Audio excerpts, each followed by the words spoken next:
You know, as a full-time guide, I have to find these fish every month of the year.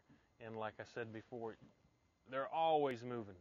And part of being a successful guide is being consistent and understanding where the fish are today, where they're going to go tomorrow, and from one season to the next, they're going to transition and move. And with the side imaging, I can actually pick out the spots that are most likely going to hold these fish and then actually go in and see if they're there. So a fish that's on a shallow flat when the water is 75 degrees, front comes through, the water temp drops, now those fish are off the shallows. With my side imaging, I can follow their path to where they're going to go. I can see the depressions in the flats, I can see their travel routes, and I can look at the nearby adjacent deep water, which is probably the most likely spot they're going to drop into first.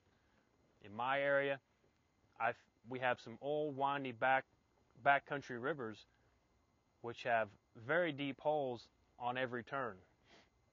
And in the past, with traditional sonar, you're looking straight at a small picture on the bottom. Huge disadvantage. I can look at one little section, but I really had no way to thoroughly know if those fish were there except to go in there and fish it hard and then move on to the next turn. Now, my side imaging, I pull into that same turn and I'm getting an entire picture of the bottom.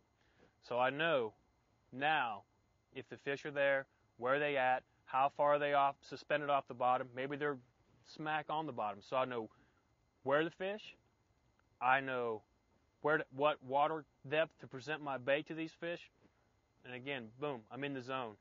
And the more I can keep my baits, my customers in that fishy zone, the better chance we have of catching that fish.